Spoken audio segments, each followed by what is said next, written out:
அஸ்ஸலாமு அலைக்கும் வரஹ்மத்துல்லாஹி வபரகாத்துஹு.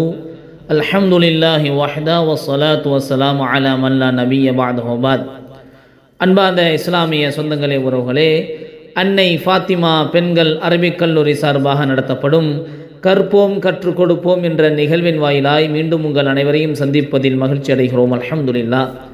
அன்பார்ந்த உறவுகளே, நாம் தொடர்படியாக அகீதா சம்பந்தமான நிறைய விஷயங்களை தொடர்ந்து பார்த்து வருகிறோம். இதில் அல்லாஹுவை பற்றிய பல விஷயங்களை நாம் தொடர்ந்து பார்த்து வருகிறோம். நாம் இன்று 14வது விஷயமாக லம் யஸ்தத் பி கௌனிஹிம் ஷைஆ லம் யகுன் கப்லஹும் மின் சிஃபத்திஹி. படைப்புகளை படைத்ததால் அவனுடைய தன்மைகளில் எதுவும் கூடிவிடவில்லை. இப்போ அல்லாஹ் தன்னை பற்றி அறிமுகப்படுத்தும் விஷயத்தில் தனக்கு என்னென்ன தன்மைகள் உண்டென கூறியுள்ளானோ அந்த தன்மைகள் யாவும் நிலையானவையாகும். அவை அனைத்தும் அல்லாஹ்விற்கு தற்காலிகமாகவோ அல்லது இடையில் கிடைத்த தன்மைகள் அல்ல, மாறாக அந்த தன்மைகளுடன் எப்பொழுதும் இருந்தான், அப்படியே எப்போதும் இருப்பான் என்ற விஷயத்தை நாம் இங்கு விளங்கி கொள்ள வேண்டும். இதை நமக்கு விளக்கும் வண்ணமாக 15வது விஷயத்தில் சொல்லப்பட்ட விஷயம் என்னவென்றால், வகமா கான பி சிஃபாத்திஹி அஸலியன் கதாலிக லா இஸாலு அலைஹா அபதியன். அவன் தன்னுடைய தன்மைகளுடன் எப்பொழுதும் இருந்தான், அப்படியே எப்பொழுதும் இருப்பான். ஆக இங்கு அல்லாஹுடைய தன்மைகள் பற்றி தான் பேசப்படுகிறது. இதற்கு முன்பாகவும் அல்லாஹுடைய தன்மைகளை பற்றி நாம் பார்த்து வந்தோம்.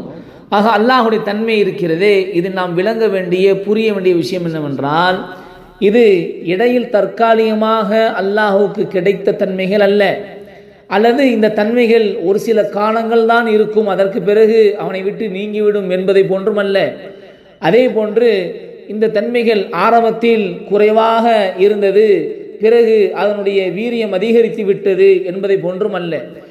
இது ஆரம்பத்தில் ரொம்ப ஒரு அதிகமாக இந்த தன்மைகள் அவனிடத்தில் காணப்படுகிறது, போக போக அது குறைந்துவிடும். இந்த மாதிரி தன்மைகளில் எந்த விதத்திலும் அல்லாஹுக்கு கூட போவதும் இல்லை, குறைய போவதும் இல்லை.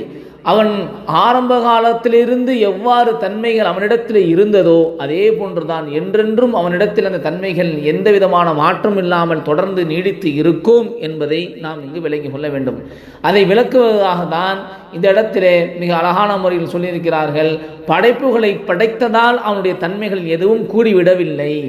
ஒரு விஷயத்தை படைக்கிறதால அவனுக்கு தன்மைகளை இன்னும் அதிகமான ஒரு தன்மை அவனுக்கு கிடைக்கிறது, இன்னும் அதிலே அவனுக்கு நிறைய விஷயங்கள் கிடைக்கிறது என்பதை போன்றல்ல. மனிதர்கள் ஒரு விஷயத்தை செய்கிறார்கள் என்று சொன்னால், ஒரு விஷயத்தை தயாரிக்கிறார்கள் என்று சொன்னால், அதை தயாரிக்க அவருடைய அறிவும் அந்த தயாரிக்கக்கூடிய அந்த தன்மையும் அதிகரிக்கும். அதே போன்று அல்ல, அதே போன்று படைப்புகளை படைப்பதால் அவனுடைய தன்மைகள் எதுவும் அதிகமாக போவதும் அல்ல.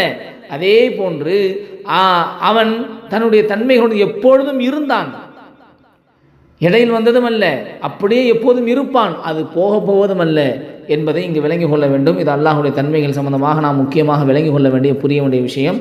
தொடர்ந்து இணைந்திருங்கள். நாம் அடுத்தடுத்த வகுப்புகளில் இது தொடர்பான செய்திகளை தொடர்ந்து பார்ப்போம். அஸ்ஸலாமு அலைக்கும் வரஹ்மத்துல்லாஹி வபரகாத்துஹு.